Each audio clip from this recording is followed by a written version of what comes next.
12 আউলিয়ার মাজার, আটোয়ারি, পঞ্চগড়। নানান জীববৈচিত্র্য, অফুরন্ত ফুল, ফসল আর শত শত মসজিদে ভরা প্রাকৃতিক সৌন্দর্যের নীলভূমি পঞ্চগড়ের আটোয়ারি উপজেলা সদর হতে 9 কিলোমিটার উত্তর পূর্বে মির্জাপুর ইউনিয়নের 12 আউলিয়া মাজার শরীফ।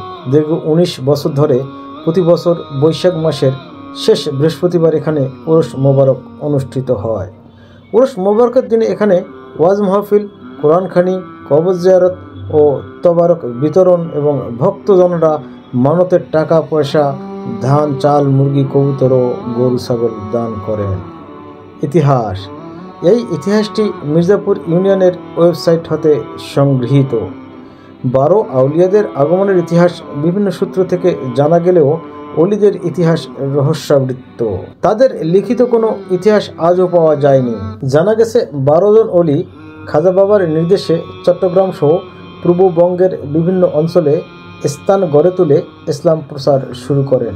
পরে স্থলপথে রওনা হয়ে ইসলাম প্রচার করতে করতে উত্তরবঙ্গের শেষ প্রান্তে এসে পৌঁছান এবং পঞ্চগড়ের আটোয়ারি উপজেলার মির্জাপুর ইউনিয়নের 12 আউলিয়ার আস্তানা গড়ে তুলে ইসলাম প্রচার শুরু করেন। আটোয়ারি মাটিকে পুণ্যভূমিতে পরিণত করার পর সময়ের বিবর্তনে অলিদের এখানেই সমাহিত করা হয়। গড়ে ওঠে 12 আউলিয়ার মাজার শরীফ। মূল মাজারের চারদিকে বিশাল এলাকা জুড়ে ঘন জঙ্গলে পরিপূর্ণ ছিল।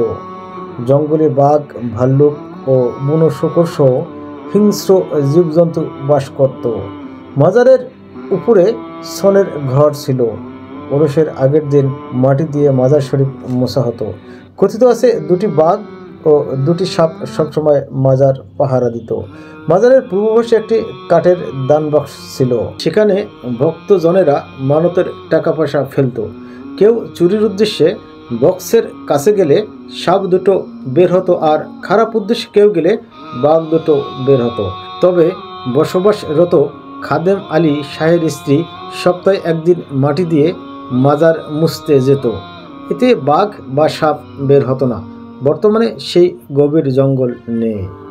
1990 সালের দিকে পঞ্চগড় জেলার তৎকালীন জেলা প্রশাসক আবুল বাশার আহমেদ একদিন জিপ গাড়িতে 12 আউলিয়ার মাজার রাস্তা দিয়ে যাচ্ছিলেন।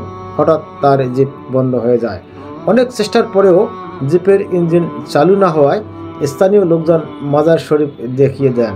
তিনি তৎক্ষণাৎ উজু করে মাজার জিয়ারত করেন এবং কোনো বেয়াদবি হলে ক্ষমা প্রার্থনা করেন। প্রার্থনা শেষে জিপে বসে চাবি দিলেই বিনা ধাক্কায় জিপের ইঞ্জিন চালু হয়। ওই দিন রাতেই তিনি অলিদের দ্বারা স্বপ্নে 12 আউলিয়ার মাজার উন্নয়নের নির্দেশ পান এবং পরের দিন সকালে তিনি আবার মাজার জিয়ারত করতে আসেন। সেই সঙ্গে তার অসুস্থ 2 পুত্রের জন্য মানত করে মাজার উন্নয়নে এগিয়ে আসেন। তার আহ্বানে এলাকায় ব্যাপক সাড়া জাগে এবং প্রথমে তিনি হেমায়েত আলী শাহ রহমতুল্লাহ ও নিয়ামতুল্লাহ শাহ রহমতুল্লাহের মাজারের উপর একটি ফাঁকা দালান নির্মাণ করে।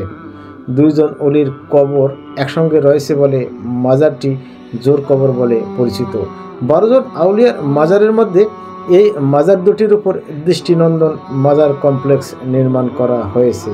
এছাড়া অন্যান্য আউলিয়াগণ হলেন কেরামত আলী রহমতুল্লাহ, আজহার আলী শাহ রহমতুল্লাহ, হাকিম আলী শাহ রহমতুল্লাহ, মনসুর আলী শাহ রহমতুল্লাহ, মমিনুল শাহ রহমতুল্লাহ, শেখ গরিবুল্লাহ, আমজাদ আলী মোল্লা রহমতুল্লাহ, ফরিজ উদ্দিন আক্তার রহমতুল্লাহ, শাহ মুক্তার আলী রহমতুল্লাহ ও শাহ অলিউল্লাহ রহমতুল্লাহ। তাহাদের মাজার 10 একর জায়গা জুড়ে বিভিন্ন জায়গায় রয়েছে।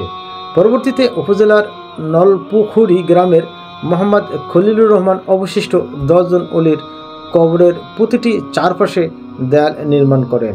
এরপর তৎকালীন স্পিকার, আইন, বিচার ও সংসদ বিষয়ক মন্ত্রী মরহুম মির্জা গোলাম হাফিজের প্রচেষ্টায় প্রায় 90 একর জমিতে মাজার কমপ্লেক্স, গোরস্থান, পুকুর, মসজিদ, মাদ্রাসা ও ডাক বাংলো নির্মিত হয় এবং 10 একর জমিতে খাদেমগণের বাসস্থান রয়েছে।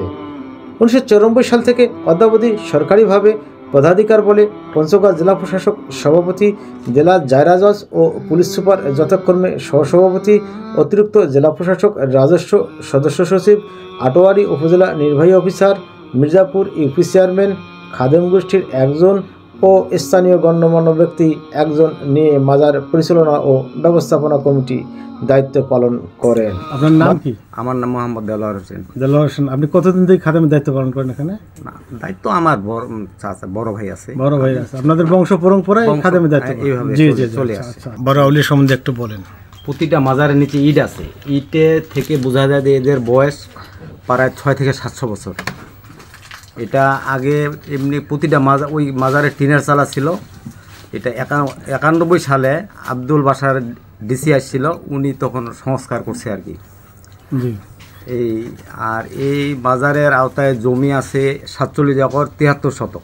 91 সালে আপনার যখন আব্দুল বাসার ডিসি উনি সংস্কার কাজ শুরু করলো, জি। ওই যে বিল্ডিং করলো, প্রতি বৎসরই বৈশাখ মাসের শেষ বৃহস্পতিবার এখানে ওরস মোবারক অনুষ্ঠিত হয়। ওই ওরসে খরচ হয়। এইভাবে এই ওরসে শুনলাম যে ওরসে 1 কোটি টাকা বা তারও বেশি ওঠে। ডিসি সাহেব সভাপতি। হ্যাঁ, উঠে ওটা মাজার ফান্ডে জমা হয়। মাজার ফান্ডে জমা হয়। এই টাকাগুলো কি ডিসি সাহেব জনকল্যাণে ব্যবহার করে? জনকল্যাণে, এখানে ওই কল্যাণে ব্যবহার হয়। যেরকম মসজিদ করলো একটা, টাকাগুলো বিভিন্ন মাজার বিভিন্ন জায়গায়। এটা কারণ কি?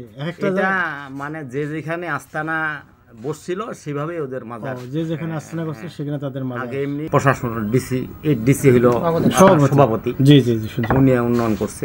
পর্যায়ক্রমে যে ডিসি আছে সে সভাপতি। ওরসটা আপনার এই প্রশাসনিক ভাবেই ওরস হয়। ওরস হয়। হ্যাঁ। আচ্ছা, ওরসে কি কত লোকের সমাগম ঘটে? অনেক লোক, প্রায় ধরেন যে 4-5 লক্ষ তো হয়। ধন্যবাদ আপনাকে। মাজার শরীফে পবিত্র ওরস মোবারকের দিন এখানে ওয়াজ মাহফিল, কোরআনখানি, কবর জিয়ারত ও তবারক বিতরণ করা হয় এবং ভক্তজনরা মানতের টাকা পয়সা, ধান চাল, মুরগি, কবুতর ও গরু ছাগল দান করেন। এই দিন মাজারে দেশের বিভিন্ন অঞ্চল হতে আগত কয়েক লাখ ভক্ত, ধর্মপ্রাণ মানুষের সমাগম ঘটে।